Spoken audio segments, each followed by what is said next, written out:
to start on Sunday, December 27th. Sorry, this weekend. I was thinking that we're in a new week. Sorry, guys. This weekend, I thought we were still last week. Okay. This weekend, the league gets to start for us as far as the Nigerian Professional Football League is concerned. But I like the way they spread things out, Egosa. But again, this is my reservation. You know, in other standard league, the way they get their monies depending on how much you wear the top game showed in the competition. That is, the games that was actually broadcast live. For instance, every one of us watched Manchester United. Prior to that, watched Leicester City and Tottenham Hotspur. The number of games that was showed on the TV, like right and other stuff. That's how you get your money at the end of the day. But here we've been told, okay, this is the money for first, second, and third, and where you get to finish. Why don't you just state it out? If you finish third, if you finish like they did 1, 2, 3, if you finish fourth, if you finish fifth, this is the amount of money you will go with. So that teams will definitely know for sure going into the season that this is what they stand to get, even if they are number 20 at the end of the day. Well, I think I agree with you that they are supposed to let them know how much will be getting. Each club will be getting at the end of the season, just like it's done in the English Premier League. But looking at how much the league winners at the end of the season will go on with, 75 million, that's really huge, and second place 50 million. If I'm going to be a club manager, I'll tell my boys, I think we are going for the top, and that is enough motivation for them, despite the fact that they've not announced the amount other clubs will be getting, apart from the first, second, and third. Then we'll look at that period and say, okay, let's see how we're going to finish. Yes, if you cannot win the trophy at the end of the season, maybe we can finish second or third. At least look at a place where you can get the ticket for the Continental. That's a huge boost, and by so doing, we're looking at one of the 3 clubs that will take home, the biggest amount of money. When you look at 75, 50, maybe 35 or thereabouts. So for me, I won't even be thinking about fourth or downwards. So for me as a manager, that's what I would think. But I think I haven't signed a deal with Red Strike and all that, and now we've been told they are starting on 27th. I hope everything goes according to plan. But just like the way they are starting without telling us what they are running up, maybe as time goes on, they will also let us know how much other clubs will be getting at the end of the season. So the most important is that the season is kicking off 27th of this month, which is on Sunday, and it's not going to go into next year as we were expecting because of the number of scheduling that we've had when it comes to the APFL. Even the NWFL had to start before them, show them the way it is done. But I know that the NPFL, the delay was as a reason of maybe licensing and proper regulations and everything. But now that they've given us the go-ahead on Sunday, I'm sure, looking at the monies that they've had so far, that's enough motivation for every manager to tell their squad to go out and win the top prize monies. But notwithstanding, I'm sure as time goes on, we also know how things are done. The sports minister is just trying to rebrand football in Nigeria and see how they can go and do things like, it's done abroad. It's not easy for someone to just come and expect him to turn things around in 3-4 years. It's not easy. So we've had several sports ministers, and none of them have, given us some certain things that we are getting from Solidarity, just like they adopt an athlete stuff.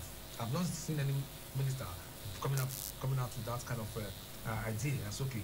This company, you have to adopt an athlete and give them grants. This individual adopt an athlete, let alone stadia and other stuff. I also sorry. Let me jump in here. I understand the rebranding of sport in general, and of course that's what the Minister of Youth and Sports Development, Sunday Dare, is trying to like you said. But yes, rebranding. But what about the federations in these ministry who have not seriously been rebranded? We're talking about football, talking about the LMC. We're talking about standard here. And I just give you a vivid one where you look at the English Premier League, for instance, look at the Spanish Liga. They know that at the end of the day, this is the money that they got from the TV right. And they understand the way it's going to be shared. That's why sometimes we will have a club going down to championship, going with 85 million, going with 100 million, going with 70 million pounds, depending on the number of times they saw themselves on the television playing against any other team, which most likely could be against the top 6, as the case may be.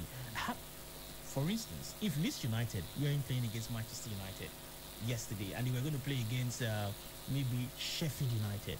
How many people from this region, I'm talking about Nigeria, and I'm talking about the world, that really want to stream or watch? You understand? So they base that's their strategy, that's their criterion of doing things. Now you've told us that 75 million will be given to the first team. Yes, everybody will strive for that. That will motivate teams to do more. Now, you've also told us that if you come second, you should also earn you a continental ticket as well automatically. Then you get 50 million. Then 35 goes to. So why not state if you finish fourth, you are going home with 30. You finish fifth, you're going to 25, so that the clubs will know. Because at the end of the day, we are Nigerians, and by the time I finish 17th and I'm getting ₦1 million from the sponsorship deal, I'll question why. Because I also spent. The league is not abridged. It's a full season. You're going to go to the north. You're going to go to the east. You're going to go to the west. You're going to go to the south. That's my argument. Well, I think looking at what the sports minister also told us about the weekend, I'm talking about having an app when it comes to the Nigerian Professional Football League TV app, and also having them watch on television. A situation whereby you have a team like Kano Pillars playing against Rangers International. You know, for instance, you need to see how that kind of match will generate a whole lot of funds, because if the stadium will be filled to capacity, except for the COVID-19 that is really still going on right now, the second wave that will not allow fans to come to the stadium. If that is to happen, you need to see. I'm sure the stadium will be filled to capacity. So that is how they get their monies, but still showing on television, they could still get money. It all depends on the amount of money, the amount that was signed with a red strike, because you have to get some sponsors and all that for you to have such amount of money, you know, to spend at the end of the season. So I'm sure everyone has been spending, signing players, trying to get things right. So every club will get something at the end of the day. But I think if you have to look at how much every club will get from fourth to bottom, that might also take time. Maybe as the season progresses, they'll look into that. It actually shouldn't take time, because it's planning. Yeah, it's planning. Like they have like more than 3 months to plan for this, so it's just planning. It's planning. Okay, let's hope so that at the end of the day things will be fine with the LMC and the Nigerian Professional. Looking for some monies that might come in as time progresses, because if they have everything on ground, like you said, that they don't have any defense of side. I'll tell you why. You see, when you plan for a season, when you say you're planning for a season, you get all the sponsorship they in. Before Anything that comes in after the commencement of the season should be added value, not now you're still searching. Anyway, let's take this one from Fred Newton, and it was actually written by our professional colleague Ayola Adeleke about the CMB, that UBTA CMB Cup. Now, the much anticipated Sunday match at the ongoing University of Benin Teaching Hospital Chief Medical Doctors Cup was full of drama. An unfortunate incident as NNPC were defeated by 2-1, while Uniben staff could only grace their match with only 8 players after others failed to show up. In the match, they needed a draw to advance to the next round. Now, Uniben, what happened to you? The Uniben staff team started with 8 players as some of the players abandoned the match for burial ceremonies and other functions as claimed by the players on ground. A former Uniben staff team player worsened the situation of his team when he was given his marching orders for abusive utterances towards the center referee. In the first half, in the clash of the Titans, Old Rivalry was reignited when NBA took on NNPC football team in the second match of the day. The Advocates booked their quarterfinal ticket as the group runner-up with a 2-1 victory over the Oya Boys in a keenly contested match, all condemning their opponent to the third on the log and ultimately failing to advance to the next stage. The matches had in attendance the CMB University of Benin Teaching Hospital Professor Dalinti Obaseki and his family, key staff members of the University of Benin who were on ground to share their team to victory but were left disappointed with their boys losing the match. Actions continued 3 p.m. on Tuesday in Group A when Merime FC in the last match of the group stage will entertain UBTH Strikers. Okay, that's what is going on right now at the UBTH CMD Cup, and of course Kudos to those that won, and kudos to those that even came with just 8 players, and they also got a red card, and condemning them to that defeat yesterday. We'll go for our very first break on the show now. When we return, we'll be going over to Europe and take a look at what transpired over the weekend, of course, with Lewis Hamilton as well, and him being named the BBC Sports Personality of the Year. Please stay with us. Honey? Yes, dear. I'm tired of the poor power situation. Every time I stock the fridge, I come back to spoiled food. I think it's about time we go solar. How? With Vertical Solar, we can have all our appliances and electronics powered by solar, and they allow us to pay small. We can pay installmentally with as low as 36,000 naira monthly, spread across 12 months. Tell me more. I know you like the idea of paying small. Vertical Solar range of products can power all household devices, including air conditioners and water pumps. What are the benefits of solar power? We are talking uninterrupted power supply, no monthly electricity bill, no more spending on generator, and no more generator noise. I see. But how can I locate Vertical Solar? Head now to 28 Country Home Metal Road, off Ajib Junction, Sapler Road, Benin City, or Blossom Mall, beside Stop to Shop stores, DBS Road, Asaba. Or you can call them on 0816 170 1105 or 0703 623 4843. You can also send them an email on info@verticalsolar.com.ng. Vertical Solar, your lifetime power partners. Oga landlord, good afternoon, sir. Afternoon, Sonny. Abeg o, I hear say if I want open bank account, I go need NEPA bill, water bill, certificate of occupancy, CFO of this your land, and 2 guarantors. So abeg enter house, help me bring the document them. Come make I go make photocopy. Sonny, why you dey wahala yourself like this? When you fit open Hope Wallet with your phone number, Nana. I fit open bank account as in Nana. Now. Yeah, and you sure say no be those ones where person go need ATM card to take activate them? Sonny, you fit use your phone number do transaction sharp as you dey open Hope Wallet account from anywhere. No need to dey go queue under canopy for bank. No need for documents or say you dey fill any form. Just dial *569*9# on top this your phone now. *569*9#, abi? Oga landlord, them send message o. Them say I welcome to Hope ES Bank. Sonny, you don't get account with that, oh. Just like that? Just like that. Oh, succeed. Hope Bank always. On the 12th day of Christmas, my Maggie can do this. 12 spicy suya, 11 rishi. 10 rats on my mind, 9 for the road. 8 pizza from Kwame, 7 pepper soups, 6 sizzling snails, 5 fried fish, 4 cocoa bangos, 3 party jollof, 2 beef dodo.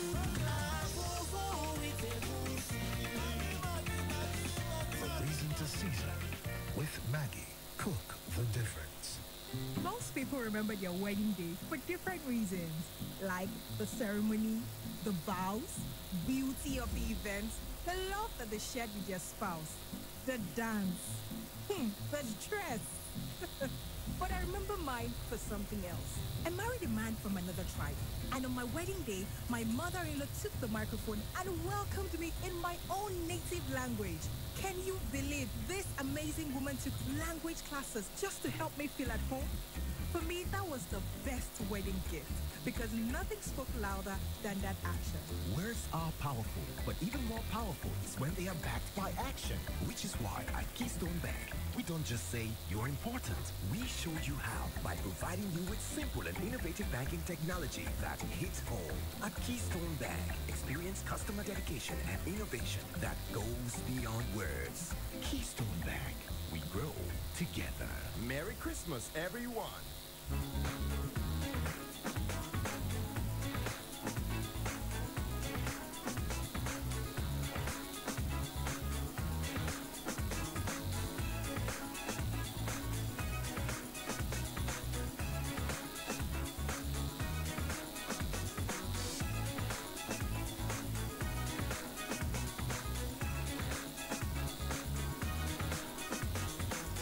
Thank you so much for staying with us on the show this lovely Monday morning, the 21st day of December 2020. Gradually winding down the year, and we will get into 2021 in prosperity, in good health, in new adventure, and everything we pray for. Yes, 2020 has been fantastic. I've always said that it has been a great year.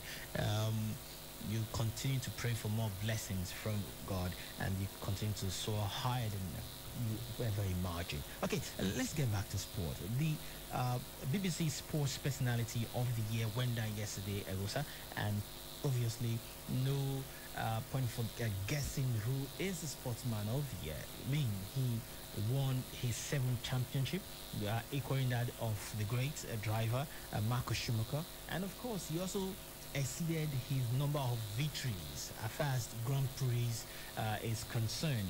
He went to 92nd when he won the Portuguese Grand Prix. Yeah, it was the Portuguese Grand Prix that he surpassed. He equaled it before that at the 91st. Then he actually surpassed it at the Portuguese Grand Prix when he won his 92nd. That was even enough for him to be crowned champion. You look at the number of races that they had in the year, obviously plagued by coronavirus, and you look at the number of Grand Prix, number of the races that he won, is more than the if you put everybody together that won Grand Prix, it's not up to half of what Hamilton won. I mean, he dominated the sport this year. Even when he had coronavirus, he has came back. He didn't win, but his performance on the third day also showed that if he was 100% fit to actually drive his car with Mercedes, probably he would have won the Abu Dhabi Grand Prix. Yeah, Hamilton is somebody who likes to drive, whether fit or not fit, and he likes to win, and that is where the reason why he is where he is today. Winning this title, this award from BBC, I think is a no-brainer because no one came close to winning it apart from Lewis Hamilton. Yes, he's been fantastic with Mercedes. I know it's a super car and he's also a super driver. But then I think what he has done so far, all he needs to do is to try and win next year's World Championship and stand alone as the only driver with 8 championship titles. Yes, I haven't equaled that of Michael Schumacher. I think he has done great, and the way he dominated this season was so fantastic. And he gets to start on the pole and make it a podium. Sometimes he starts assist on the grid. Sometimes he starts at the back of the grid. He has done so many things. Even when the least expect that he will make the podium, he defied all odds and goes on to do great stuff. So for me, I think he deserves it. He has had a fantastic season despite coronavirus not allowing Formula One to complete his calendar. But then I haven't seen what he has done, in the matches, in the races that they had. Even if it had gone through the normal calendar, it will still be Lewis Hamilton. So for me, I think it's good, and everyone racing alongside him right now should be thankful. Having to race alongside such person like Lewis Hamilton. But Bottas should be grateful for having Lewis Hamilton as a teammate because of his experience and what he has brought to Formula One. Even George Russell, who had to come in, following the COVID-19 that he contracted. Yeah, the young man did very well in first and second practice, and that's because Lewis Hamilton is somebody. He's like an institution when it comes to Formula One. So, given the opportunity to drive in his car, come on, that's a huge boost to feel. But that young man, I think that's going to be that experience will stay with him forever because you could say it was a one-off race, but come on, that's experience alone. Spur him to do great stuff, knowing full well that at some point he will be driving for Mercedes as a full-time driver. So for me, I think Lewis Hamilton has done well. And so congratulations to him. And forget that apart from driving on the circuit, he's also an outspoken somebody. He's also an advocate of justice. So we've seen how much he has been fighting for Black Lives Matter and all that. So for me, this season has been fantastic for the Britain, and I must commend him once again for winning this award. It was really great and really, really encouraging. Fantastic. Okay, let's take a look at others. Let's just listen to Lewis Hamilton first. Let me just read out some of the things that he says. Firstly, I want to say congratulations to all the incredible nominees. I'm so proud of what they have achieved this year. I want to say thank you to everyone who has called in and voted for me. I really wasn't expecting this, knowing that there were so many great competitors. They are all winners. I really want to send a Merry Christmas to everyone. I know it's been such an unusual year, but all the frontline workers, all the children around the world, please try and stay positive at this difficult time. I'm sending everyone positivity, and again, thank you from the bottom of my heart. That is what Hamilton said at the end of the day. Now, others who were also voted and won something were Premier League champions. Okay, let's just talk about this one first.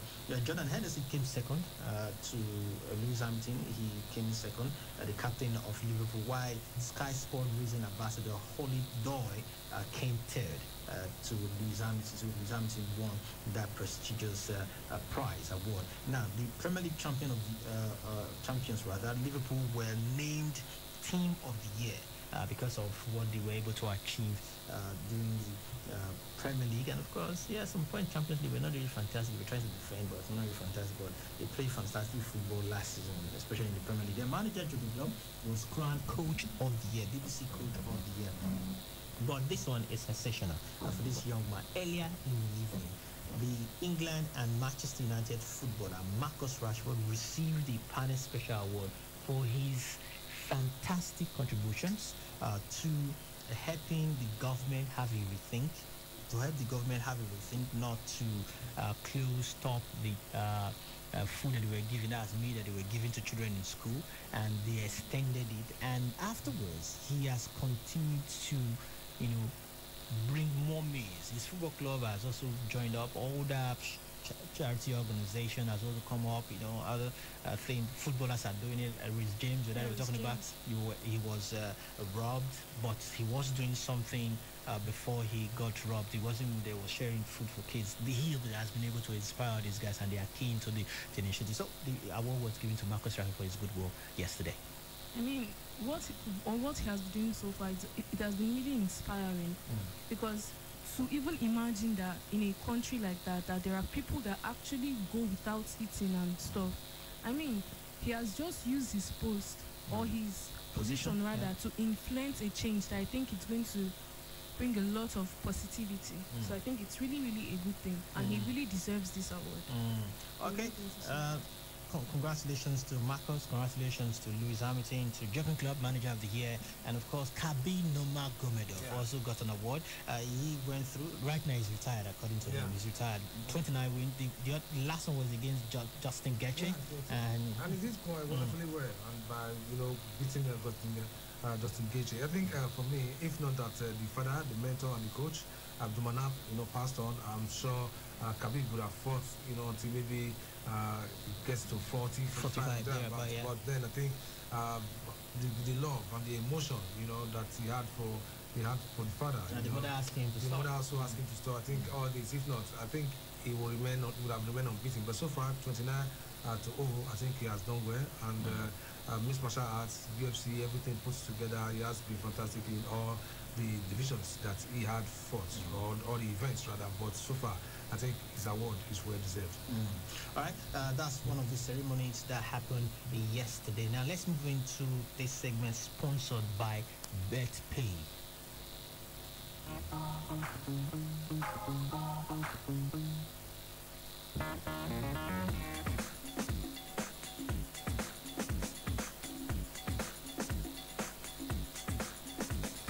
Let's now take a look at what transpired over the weekend. Now, it seems as if United and Liverpool, they told themselves that anytime we concede 6, Liverpool concedes 7.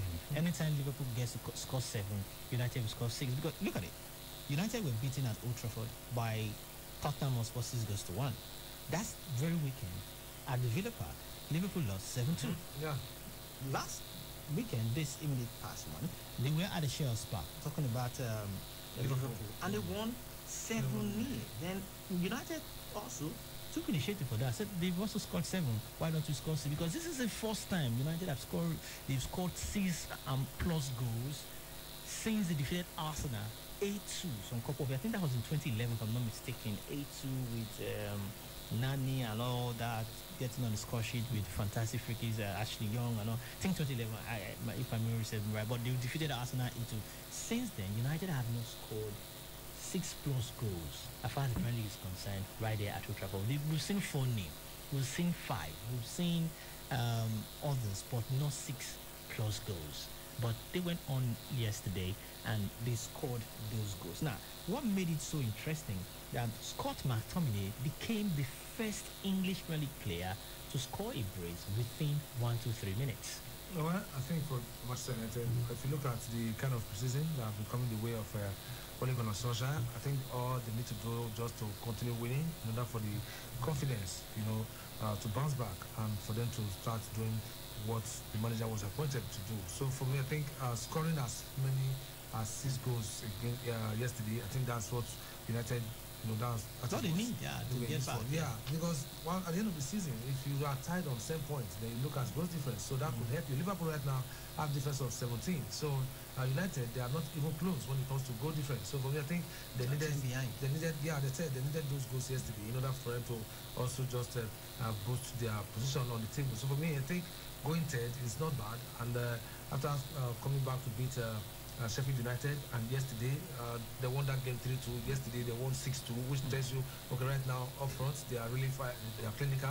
Then defensively, yes, they are a bit disciplined. Yeah, though they are still conceding, but it's good for you to concede and ensure that you wins the match when than conceding and not getting the points. So for me, I think it's really helping out for Ole and his boys right now. They could challenge for the title. They are not far from the title. They are on 26. Liverpool 31. So 5 points. They have a game? They have a game in hand. Yeah, 5 points different. If they win that, then they're closing on Liverpool. So but they will need consistency. Yeah, consistency. Yeah, that's actually the problem. Yeah, the consistency have brought them from 15th position to the 3rd position. Yeah, so they need to 3 points very important. Yeah. One at the midweek, they won at the weekend, so give them 6 points. So they are close, and they could even climb up to second, like you said, because they have a game on Leicester.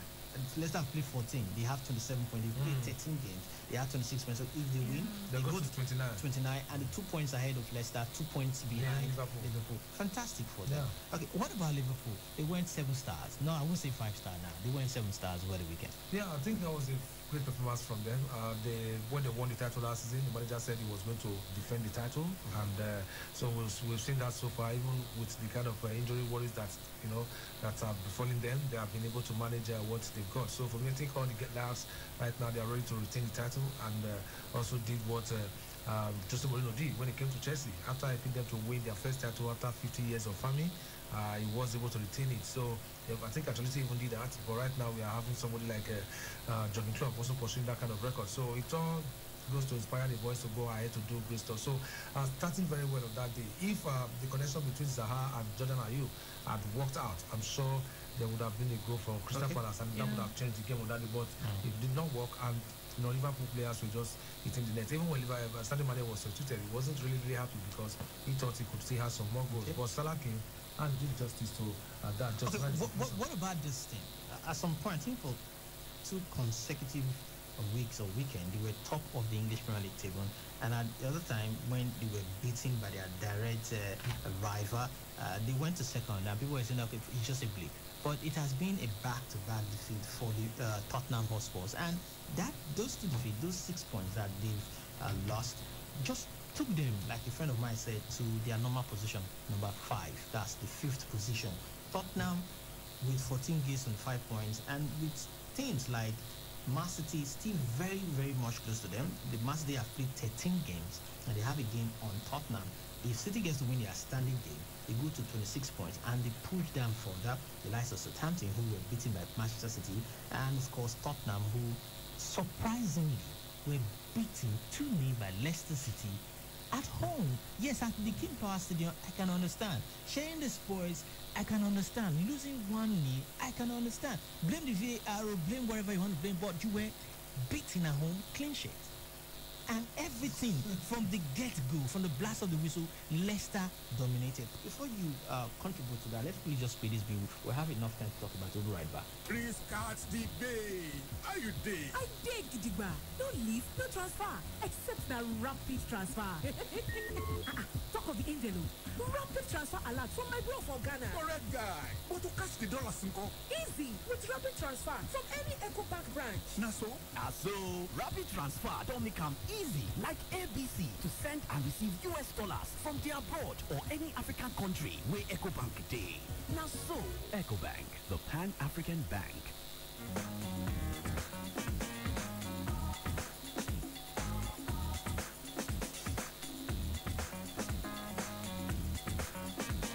All right, thank you so much for staying with us on the show this lovely Monday morning. Okay, we're talking about Tottenham losing to Leicester City yesterday. I must say a big thank you and a fantastic display from our boy Wilfred Ndidi. They've seriously missed it. Talking about Leicester. 9 recoveries yesterday. Fantastic one from Ndidi. He's a standard player for Leicester anytime, any day. And whenever he's out injured, you see how Leicester still perform as a team. They play poorly and also suffer from in this absence. But since he came back, he has been rock solid for them, just the way he has been before, going on that injury. But for me, I think he's back, and the way they won yesterday, no one would say yes, it's a top encounter, and it could go either way. Remember, Leicester City, they are Premier League champions, and Tottenham was what they are still chasing. So for me, playing against Leicester, whether home or away, I have to see them and give them some kind of respect, because that's.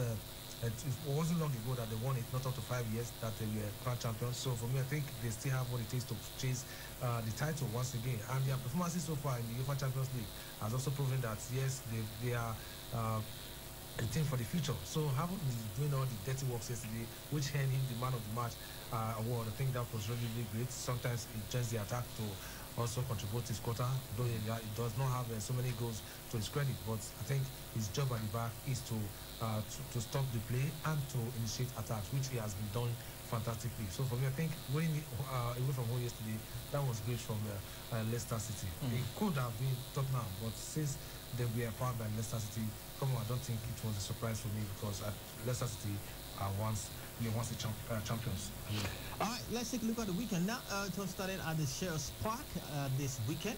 Crystal Palace are home against Liverpool, defending champions, and the home team, the Shells Park, they were annihilated 7-0, we told you. The Southampton lost at home narrowly to Manchester City 1-0. Everton defeated Arsenal. What is going to happen to Mikel Arteta? Big question mark on that. Lost to Everton, the Goodison Park. 2 goes to 1. And at the Sport Direct Arena, better to call it the St. James' Park, Fulham and Newcastle settled for a 1-0 draw. Then same at the John Smith Stadium, where Brighton Hove Albion played a 1-0 draw against Sheffield United. Now, this is significant. That is the second point that Sheffield they are getting this season. They've only been on 1 point, and Chris Wilder is still their manager. Then Tottenham Hotspur, like we just told you, lost at home at White Hart Lane to Leicester City 2-0, while Manchester United defeated Leeds United 6-2. Let's see. Leeds United will have to come back stronger since 1981. They are yet to beat Man United at Old Trafford in the Premier League. We've seen them come from Championship or even League One to be united at Old Trafford in the FA Cup or the League Cup, but in the Premier League since 1981 February, they are yet to beat United. Then West Bromwich Albion. This was welcome back to the Premier League for Sam Allardyce. They were beaten by Aston Villa after they got that red card to their captain Jake Livermore. They were beaten by Aston Villa 3-0. So tonight, Burnley will be up against Wolverhampton Wanderers right there at the Toughmore, while Chelsea will play host to West Ham United. Now, West Ham did a double over Chelsea last time, and let's see how Chelsea will respond to this. Okay, from the English Premier League, let's go straight to the Spanish La Liga Santander. So a couple of weeks ago, we were talking about how awful they were, talking about Real Madrid, but as we speak right now, they are joint top leaders with obviously Atletico Madrid. They are second only on points on goals difference rather. They have plus 11 goals and Atletico Madrid have plus 19 goals, but both right now are on same points, 29-29. Good one for Real Madrid, and that's the only reason the manager could stay on his job if he goes on to win every game that is involved in. But for Real Madrid, at some point, it looked as if the exit door was getting open for Zidane. But he was able to, first of all, get it right in Champions League by getting the last 16 ticket. They won the group. They won the group. Yeah, that is a club that's a club that lost their first 2 games. And then they finished, and that is what they know how to do.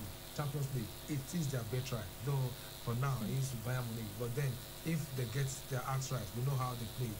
They are the best team without the ball. So for me, winning back to back to get to where they are right now is no mean feat. And right now, I think the return of Sergio Ramos also helped them. Remember, they played their debut with Atletico, which they won.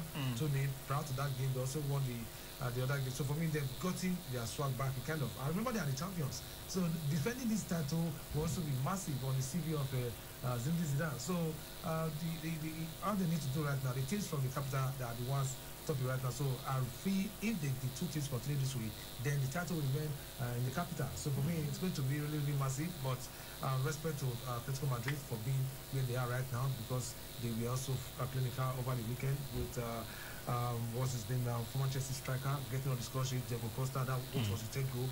Then someone trying to get the other guy that scored a brace for them. For me, I think it was really, really good. It was massive, and right now they are beginning to reach the sound relief, especially for Karim Benzema, who has been firing for balls in the gas. Come on, that was great for them, beating a club like Eibar. Taking the comprehensive results from the Spanish La Liga Center there, we started on Friday with Athletic Bilbao taking on SD Huesca, and Bilbao won that game 2 goals to nil.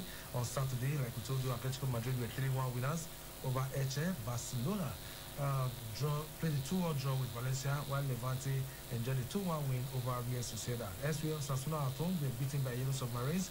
Talking about Villarreal 3-1. Sevilla and Real Valladolid settled for a 1-0 draw. On Sunday, it was Celta Vigo 2, Deportivo Alaves 0, Granada 2, Real Betis 0. Cadiz at home were beaten by Getafe 2 goals to 0, while Real Madrid enjoyed a 3-1 win over Eibar. These were the matches that were played over the weekend in the Spanish La Liga Center there. All right, let's go back to other leagues now. Let's take a look at the comprehensive results. Okay, of what happened. We look at the German Bundesliga. It started over the weekend with Union Berlin defeating Borussia Dortmund 2 goals to 1, with Nigerian star Awoniyi on the score sheet in that game. On the 19th, which was Saturday, Augsburg at home were beaten by Eintracht Frankfurt 2 goals to 0. Borussia Mönchengladbach defeated 2-1 by Hoffenheim, while Mainz 05 at home also lost 1-0 to Werder Bremen. RB Leipzig played out a goalless draw with FC Cologne. Schalke 04 at home were beaten by Arminia Bielefeld 1-0. Bayer Leverkusen lost to league leaders right now, talking about Bayern Munich 2 goals to 1. On Sunday, it was Freiburg 4, Hertha Berlin 1, Wolfsburg 1, Stuttgart 0. Okay, now to the Italian Serie A that started over the weekend as well, with Fiorentina playing out a 1-0 draw with Hellas Verona on Saturday. Then Sampdoria enjoyed a 3-1 win over Crotone. Parma at home were hammered by Juventus 4 goals to 0, with Cristiano Ronaldo scoring a brace. On Sunday, Torino 1, Bologna 1, Benevento 2, Genoa 0.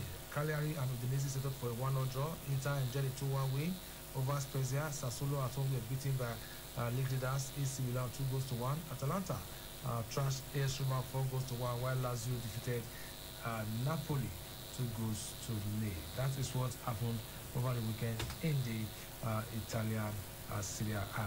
And lastly, we'll be looking at the French Ligue 1, which also took place over the weekend. But there was a goalless draw between league leaders at the moment, talking about Lille and reigning champions PSG. That match promises to be exciting, but the fact that it ended goalless was so surprising, because despite Neymar being out at the moment, I expected the likes of Kylian Mbappe and Suradi and other players to come to the party and do great stuff. But for Lille, I have to commend them, because ever since they sold Victor Osimhen to Napoli, one would expect them to have that that poor form at the beginning of the season, but they were able to get replacements, and right now they are flying, battling for the French Ligue 1, and right now they are top, over at PSG, which was really great. And yesterday they played at home, and they played that game ended in a goalless draw. Okay, it started over the weekend. On Saturday, Metz were 2-0 winners over Lens. Marseille played at 1-0 draw with Reims. Nice at home were beaten by Lyon 4 goals to 1. Then on Sunday, it was Brest 2, Montpellier 2, Dijon 1-0, Monaco 1, Nantes and Angers played at a 1-1 draw. Saint-Etienne and Nice played at a 2-2 draw. Strasbourg at home were beaten by Bordeaux. Lorient lost 3-0 to Visiting Rennes, while like I told you, the match between Lille and PSG ended goalless. So these were the matches that we played over the weekend from the top 5 leagues. All right, now let's talk football. Let's talk about Mikel Arteta and his position right now at Arsenal. The prior to the defeat at the Goodison Park, they had 4 consecutive home defeats, and it hasn't been a fantastic run of late for Arsenal. Now we hear that he's got just one job. Now the next game will be after Christmas. Will be 26, 27 for the Premier League. So they get to train, rest, have the celebration indoors in the UK, and then get back to the pitch competitively 26, 27. Now, should they sack Arsenal because they are far closer to being relegated this season than even up in there trying to compete for European competition next season, or even let's not talk about becoming a title contender this season? They are closer to the relegation than ever before. Should they sack Mikel Arteta? Let's say things stay the way it is right now, and they decide to sack Mikel Arteta. Who would be that person you think that can come in? Maybe someone like Massimiliano Allegri that can come in and turn things around, because they need a turnaround. Like, I belong to the winners family. They need serious a turnaround, a canvas for them to get to where they want to be. But Massimiliano Allegri is a name touted now that could come in and change things for them. We'll see managers come from different leagues and do very well. We'll also see managers come from the other league and they don't really do very well. Mikel Arteta, should he be fired or stay? I mean, some of the players have actually come on social media to say that, okay, see, it's not the coach's fault. So I don't know if actually sacking the coach would actually bring that change that they want, because the team is just, they are all in a very, very bad place now, and I don't think sacking the coach is going to change anything, because as we have seen, they have lost confidence. That fire, that zeal, it's no longer in that team. So maybe probably sacking the coach might bring back the zeal and all that, but personally I don't think sacking the coach is going to actually change anything. Okay, let's see how that will pan out for them. If sacking the coach will change things, or sticking around with him, and probably he can turn things around. From what we are getting, it seems as if Aubameyang will be out for a while, and a friend, Ian Wright, following him on Twitter, as urged Arsenal board to back Arteta in January after the defeat. He still believes that Arteta is the man to turn things around. But seriously, what has happened to Arsenal? This a team that won the FA Cup, defeated Chelsea in the final, a team that came into the competition and beat Liverpool. It was looking so bright for them, going to this season. But what has happened? What happened to them that they have capitulated? Arsenal, they lack leaders. That's the truth. Even for Manchester United at some point, we've said that there are no much leaders in that team, because if you look at Arsenal when they were captained by what's his name now, Tony Adams, not just Patrick Vieira, when Tony Adams, Martin Keown, the Winterborn, and this other guy that was playing from the left side, they were solid force, so disciplined, so resolute, and when it comes to defending. And when you look at it, Martin Keown was the leader on his right. In his own right, he was the captain and also a leader, Tony Adams. Then after that set, we now had the likes of Captain Patrick Vieira, also other guys who were also doing great stuff, playing as leaders for Arsenal. Yeah, Kanwanko was also there at some point.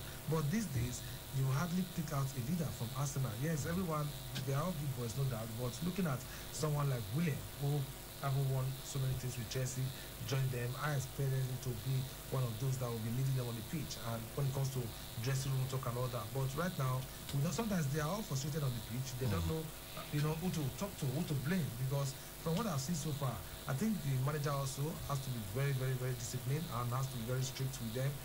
Sometimes when you are so free with your players, sometimes it doesn't bring out the best. But I know it's good for you to express your feelings with them sometimes make them feel big, because they are all big boys. But when it comes to the job, sometimes you have to make them understand that this is where my own job is also secure. If you are getting results, if you're not getting results, the coach is to blame. You cannot sack the entire squad. You don't do that, because they are all on contract, which is binding. But for the manager, it's there in his contract. If results are not going the way of the club, then they have every right to sack the manager. So, Tata, I don't know if they'll give him the time to change everything, but from what we've seen so far, come on, this Arsenal team, I don't think they'll go anywhere if they continue this way. I just hope they don't get relegated. I don't think Arsenal will be relegated. They won't relegate, They'll find a but way, but they're like I gonna said, struggle. they're close to being relegated. They might find it difficult to make top 10. Contending for the title. All right, it is true from Sky Sports now. Arsenal captain Pierre-Emerick Aubameyang could be out of action for up to 2 weeks due to a calf injury. We saw him limping in that game. Not looking good for Arsenal. If your captain is out the one getting you the goals, he hasn't really been scoring. Yeah, but yeah, his work rate has been fantastic. He has been in there top 4 this season. He got the goal last time out, and because he's not scoring, they are not winning games. If he starts scoring, they win games. He got on the score sheet, they drew again. So it's just the way it is. Okay, sorry guys, we apologize again. We can't get you your messages, and the line is we explained to you on Saturday. We are trying to work around it and try to get probably a new one that we can actually have proper conversation with you. But once we get that done, we'll let you know. You have the number. For now, this other one has, I don't know if they've stop us from using it, just the words to use, but that's what is going on with that line. So we won't be reading any messages, but like I said, we are working seriously around the field to get a new line for you. Now let's go to Edo State Football Association tournament that is going on right now, proudly supported by Kedu Oil and Gas. And the games will come to an end this week, the 23rd of December. That's on Wednesday. Now, so a couple of days ago, Dynamo Sport LC, they were beaten by Rooney FC 1-0.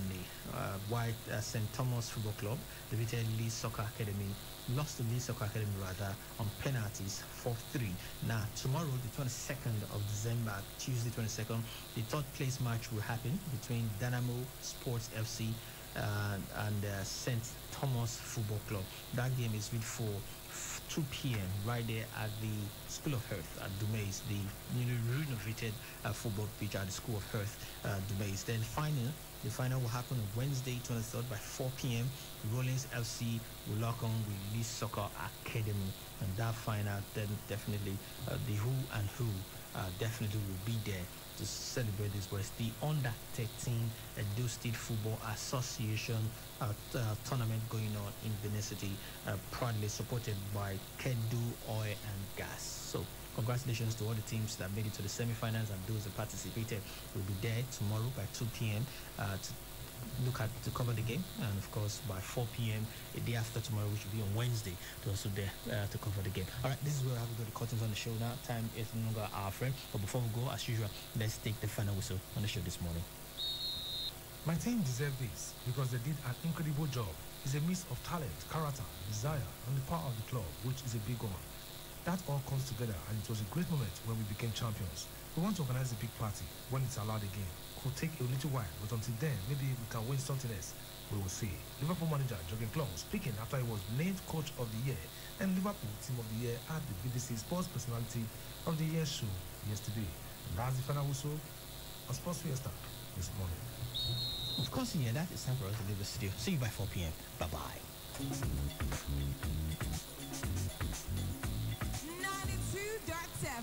KUFM. This time we talk about what's more practical and comfortable in the business of elevator, escalator, building automation. Then let's talk about Enabritech Limited. For your home and office, companies and industries, when you think of professionals in providing and installing elevator, escalator, building automation, automatic doors and gates, and lots more, think Enabritech Limited.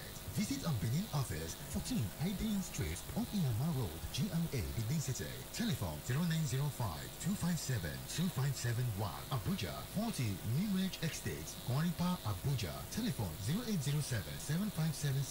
0807-7577-398. Lagos, 417 C6 1004 Estate, Victoria Island, Lagos, Nigeria. Telephone 0807-7577-392. Ghana office, Medina Estate, Accra, Ghana. Telephone +233 104-651-37. Email info@enabritech.com. Website www.enabritech.com. Enabritech Limited. Technology moves you.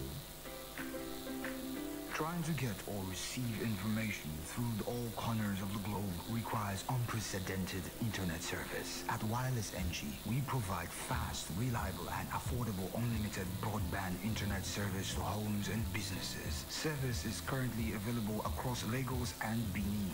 Visit us today at Wireless NG, 5 Ramire, Ikenede Street off PZ Sapler Road, Benin City, or our marketing office, 70 Olowo Complex, Airport Road, Benin City, or call 0807-887-9960 or 0703-672-9147. Wireless NG, erasing internet boundaries.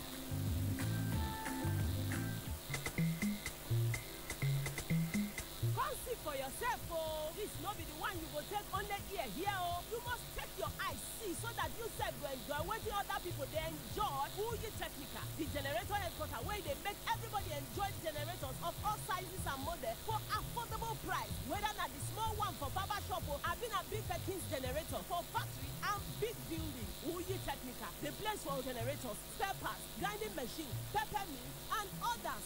Mention the name and size of generator where you want. Bacam, who you Technica get them. For the kind of money where in your pocket. Bacam, who you Technica get them. Go take your eyes see for the generator headquarters. Who you Technica, 7981 and 83 Mission Road, Benin City, and all other Who you Technical branches. Who you Technica, affordable products for everybody jollification.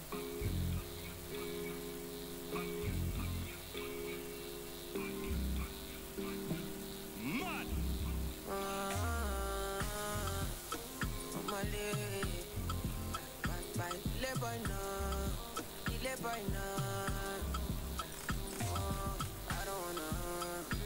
I don't wanna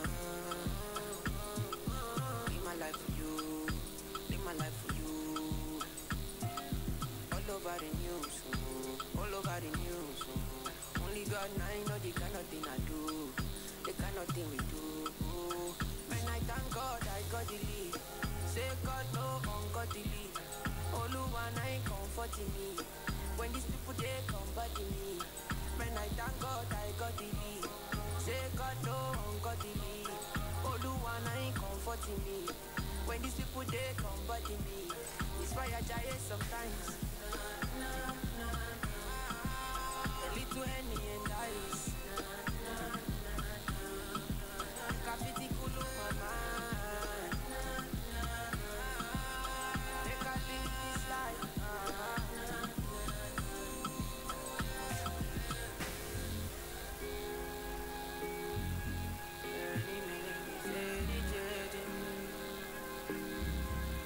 Oh, I'm a late. Oh,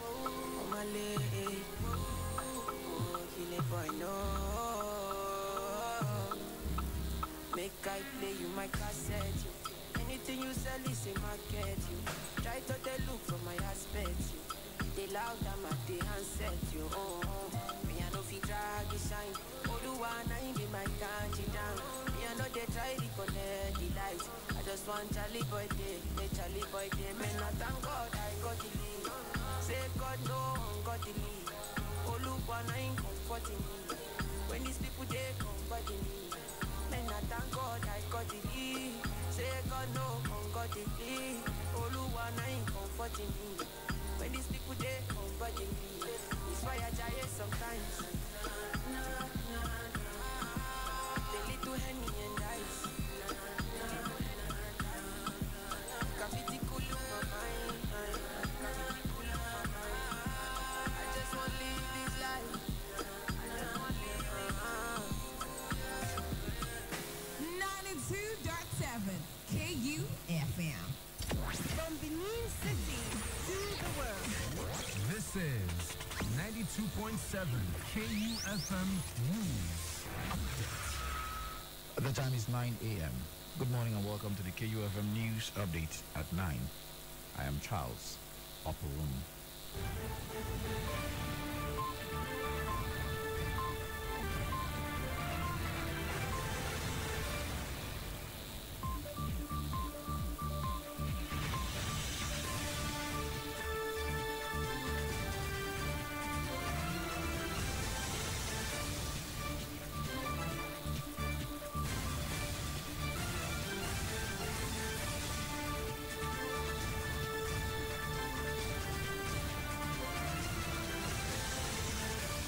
The National Judicial Council has recommended the compulsory retirement of 2 judges and dismissed petitions against 18 others.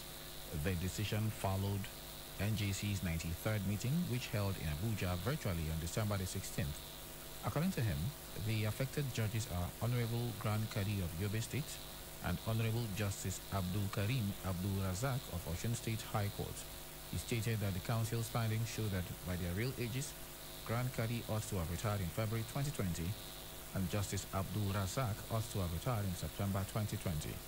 The council, in the exercise of its constitutional disciplinary powers, also suspended Honorable Grand Talba and Justice Abdul Karim Abdul Razak from office pending the approval of the recommendation of their compulsory retirement by their respective governors. The Police Service Commission has dismissed the Deputy Superintendent of Police for complicity in smuggling about 300,000 live cartridges from Benin Republic into Nigeria. Another senior officer, a Chief Superintendent of Police, was dismissed for conspiring with 4 others to vandalize a transformer and stealing. There were 2 out of 4 dismissed over cases of serious misconduct and acts unbecoming of public officers. The Commission also reduced the rank of 2, handed reprimands to 2, and severe reprimands to 2 more. Head Press and Public Relations Ikechukwani disclosed this in a statement in Abuja on Sunday. The Federal Capital Territory Police Command says it arrested 5 armed robbery suspects in Abuja last Wednesday. Police Public Relations Officer ASP Yusuf Mariam said in a statement on Sunday that they were arrested around Wuse in the early hours of the day following a distress call. She said the suspects were arrested by police operatives from Wuse Division in the course of robbing their victims of their possessions. Mariam said they confessed to being responsible for criminal activities along Wuse axis. The governor of Imo State, Hope Uzodinma, on Sunday ordered workers to stay at home until further notice following the upsurge in COVID-19. He also disclosed in the state broadcast that with 920 new confirmed cases recorded in December alone in the country, the state has recorded 6 deaths. While describing the situation in the state as frightening, he disclosed that recent PCR-based tests carried out in the state in accordance with the guidelines of the National Center for Disease Control revealed a frightful upward surge in the confirmed cases curve. And finally, on the news update this morning, the federal government has frowned at the extortion of applicants for the digital identity number by some enrollment staff of the National Identity Management Commission, NIMSI, and warned that such acts should be stopped henceforth. The Minister of Communications and Digital Economy, Dr. Isa Ali Pantami, who issued the directive in a statement at the weekend, advised the applicants to resist such requests as the federal government is already bearing the cost of the registration. He insisted that the digital identity number is completely free for all Nigerians and legal residents with residence permit from the Nigeria Immigration Service. Consequently, the minister said he had directed the Director General of NIMSI to investigate these allegations with a view to bringing the perpetrators to book. And that's the KUFM News Update on the hour. I am Charles Opalum saying thanks for listening and good morning. Coming up next is Dialogue. Stay with us, please.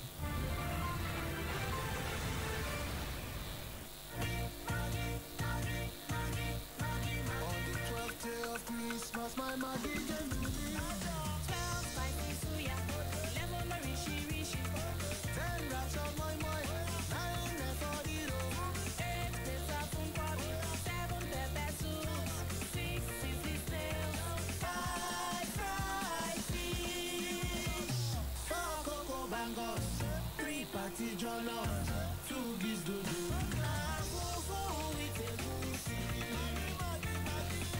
Reason to season with Maggie. Cook the difference.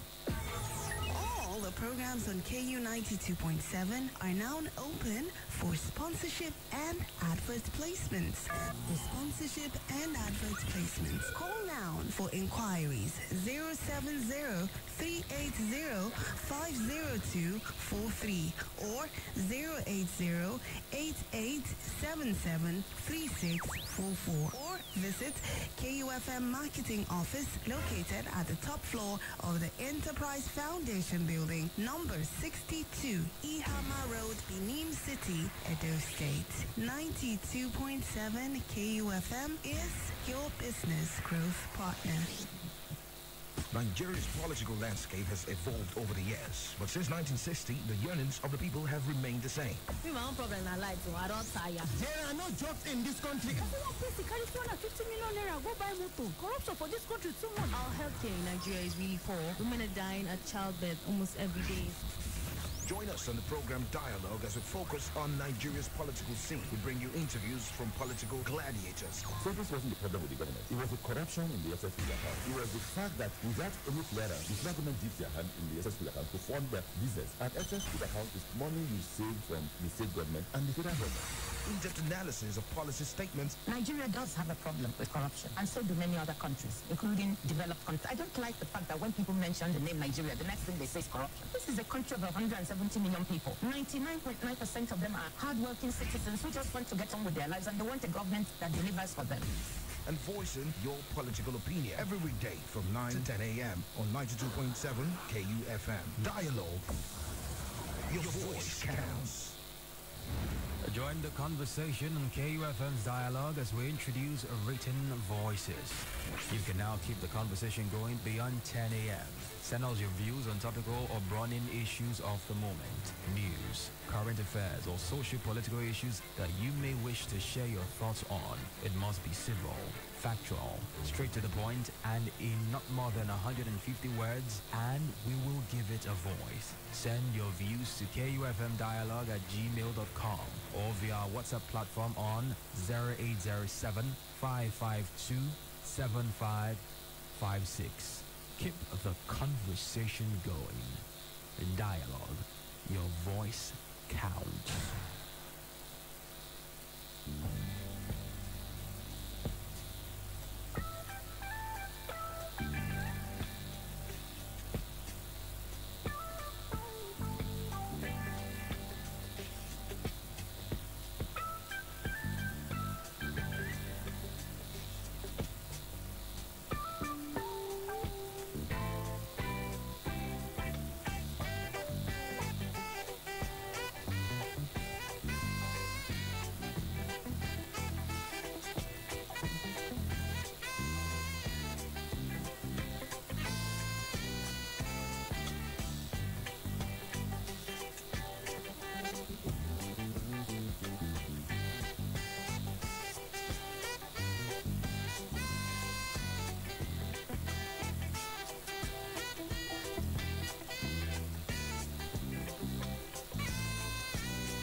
Okay, so good morning. Welcome to the program Dialogue on 92.7 KUFM.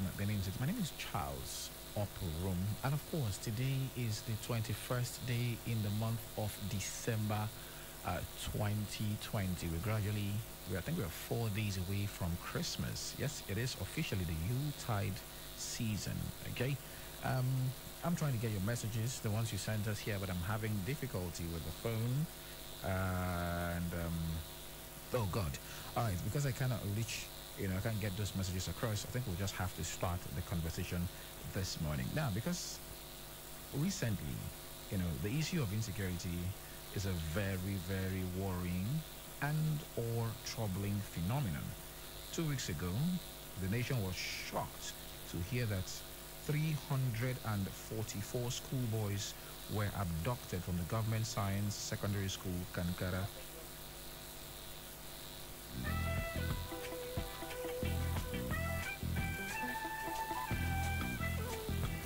All right, like I was saying, sorry about that.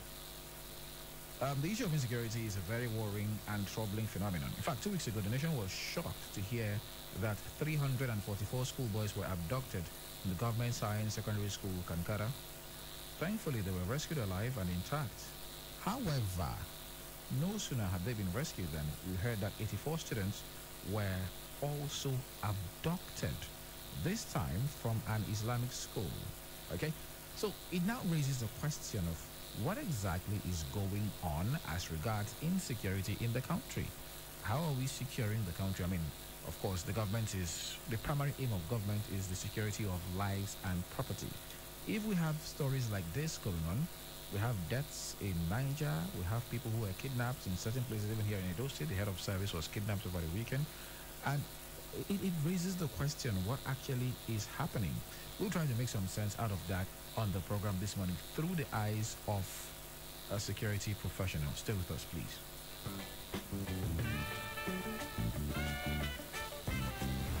Join the conversation on KUFM's dialogue as we introduce written voices. You can now keep the conversation going beyond 10 a.m. Send us your views on topical or burning issues of the moment, news, current affairs, or social-political issues that you may wish to share your thoughts on. It must be civil, factual, straight to the point, and in not more than 150 words, and we will give it a voice. Send your views to kufmdialogue@gmail.com or via our WhatsApp platform on 0807 552 7556. Keep the conversation going. In dialogue, your voice counts. Now that Nigerians and Africans refer you to as honorable members, the question is, are you honorable members or horrible members?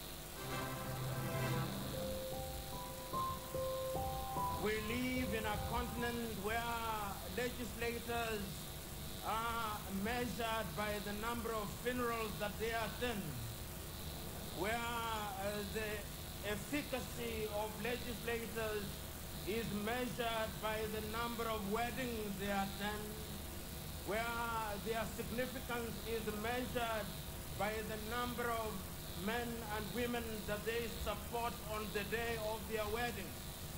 And therefore we live in a continent where the legislator is misunderstood.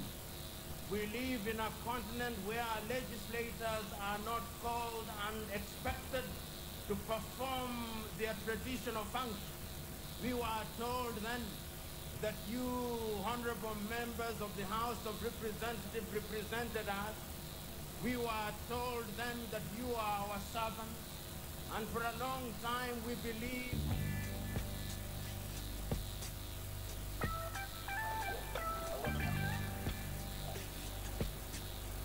Okay, welcome back. Of course, yes, we're still talking about insecurity in the country. Like I did say in my introductory remarks, the issue of insecurity is worrying everybody.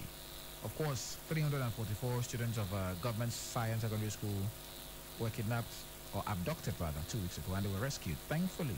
But 84 were kidnapped on Saturday and also rescued. In fact, the military and the police are actually bickering over who actually conducted that rescue. So the source of controversy. But the wide issue of insecurity is a cause of concern. All right?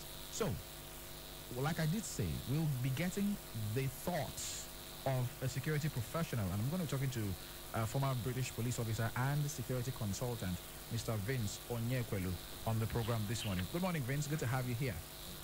Hi. Good morning, Charles. How are you doing? Very well, thank you very much. Compliments of the season to you. Thank you. Thank you. All right, let's get started. Now, Vince, what do you make of all of this abduction, kidnapping?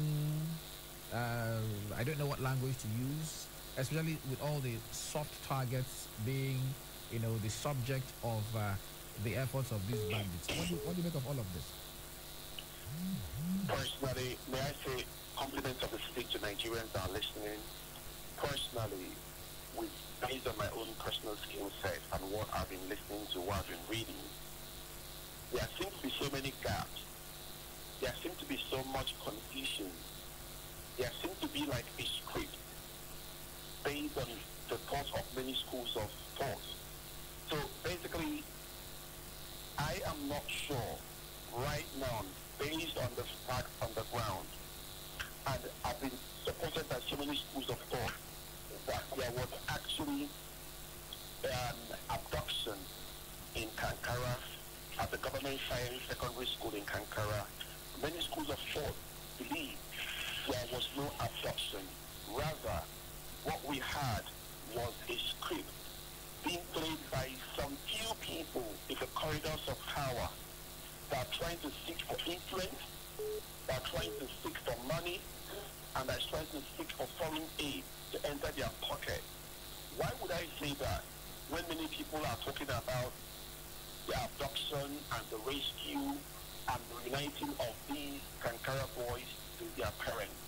Number one, we have consistently heard His Excellency, the Governor of Katsina State, hobnobbling, romancing, fraternizing with Wande.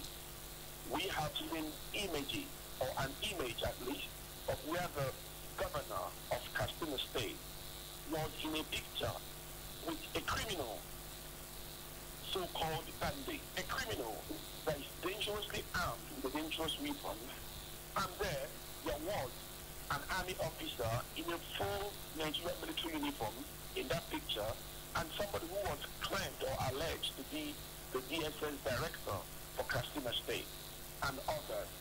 Now, with that kind of picture, that's number one, you ask yourself questions. What is the relationship? What is the romance? Why would a sitting governor be romancing with a known criminal and taking picture with a known criminal? And there is no arrest in Katsina State of any so-called bandit. Not one arrest. There's been no prosecution that we know of in the public media. If it happens in the background, we don't know.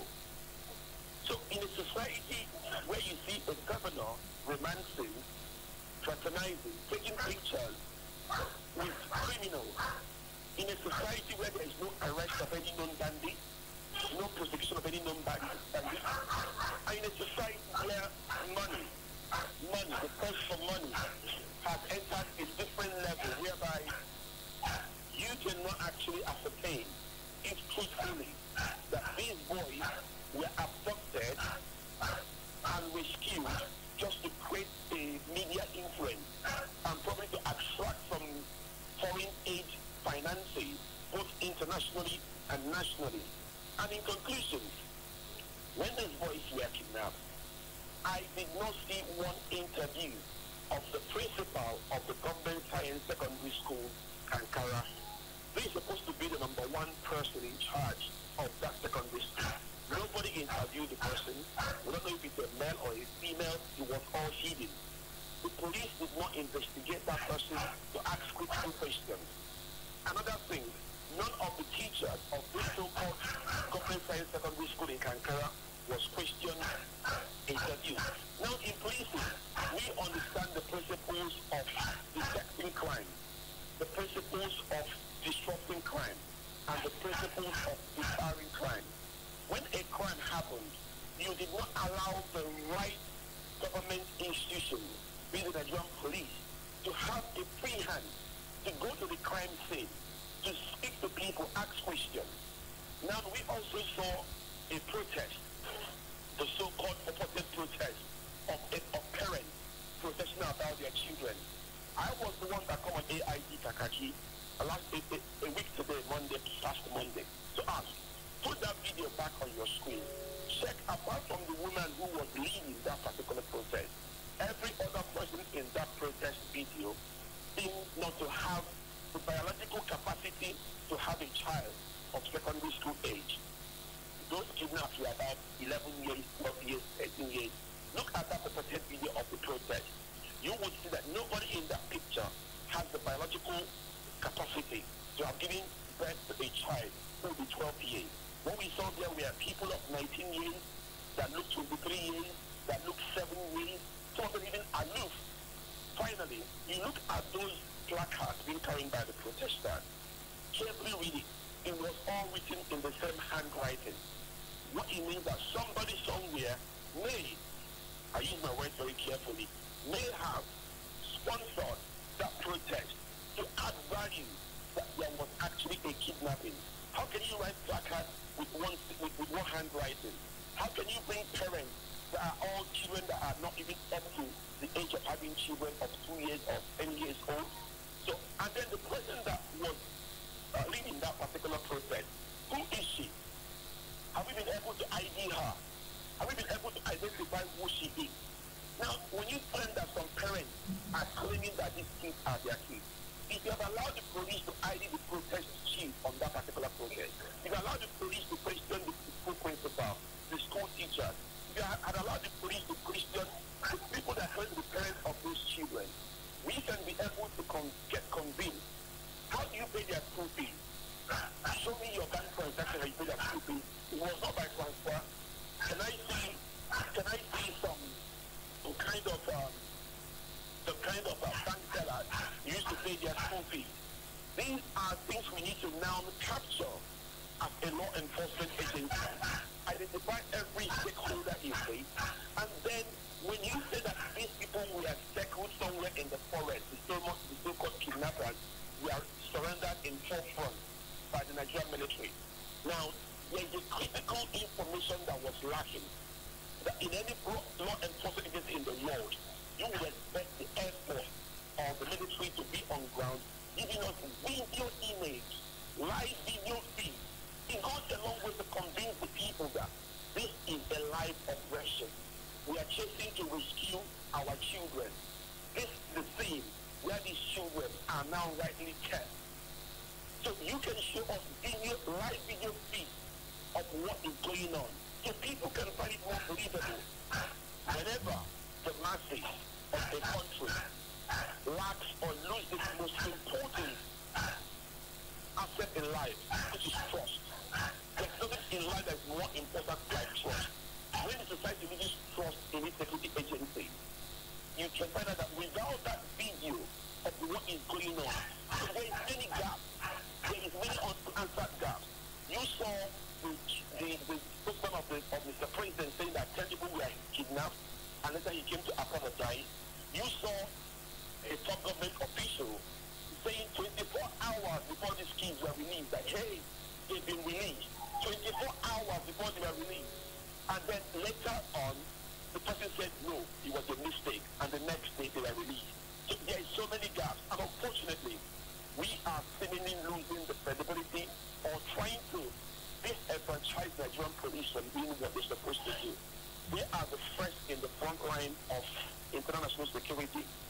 But if the people in power push them aside on the side so they can bring confusion, they can bring deceit, they can bring propaganda, they can use influence to confuse. That is why the right farmers were killed. Not one person has been arrested that was one of the killers. Now, these kids have been abducted and rescued. Not one person was arrested and prosecuted. So it means we are going through a potential, I use that word very carefully, a potential state-sponsored banditry, a potential state-sponsored terrorism. And they try to use confusion to muddle up the evidences so nobody gets arrested, nobody gets prosecuted. Whenever you hear an arrest or killing, you saw the Air Force will show you pictures of where they were neutralizing people in the forest. They show you images where they are bombing people's houses in forest. Why couldn't the Air Force on that particular day show us images, live images of this issue of oppression in the Sambisa, in the Kankara forest? Okay. I will stop here. I'll take your question again. Okay. I mean, all I can say is you have decided to take a different path to the official position of the government, and you're saying that you're not buying it. But then that does not negate the fact that there is insecurity in the land generally, does it? No. Yes, it doesn't. It doesn't. Okay. It doesn't. Okay. At least we're on the same page there. Now. Yeah. We also heard recently, in fact, this was on Saturday, that 84 students also from an Islamic school were also abducted and, in quotes, rescued as well. Are you also not buying that one as well?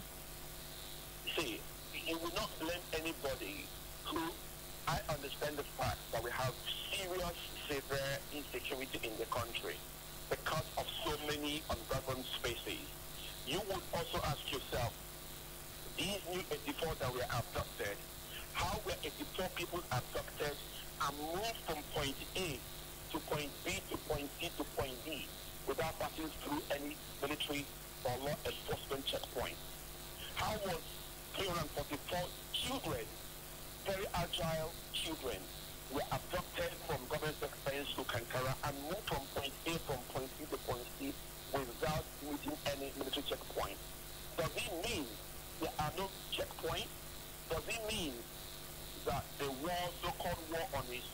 on terrorism is only in the media.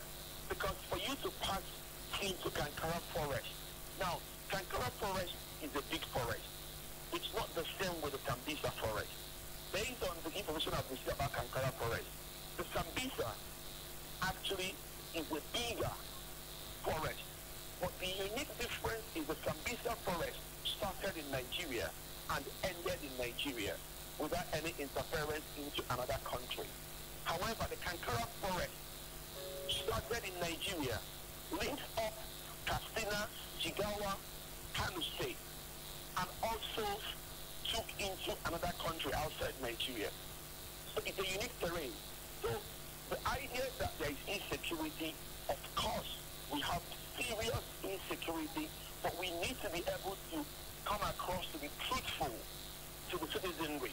We need to be able to give people the reason to believe that the law enforcement agencies are working for the benefit of Nigerians. The moment you hear about a kidnap today, a rescue tomorrow, no arrest, no prosecution, after 3 days, under kidnap, under rescue, no arrest, no prosecution, under 4 days, the same thing, it goes in cycles. So we are going to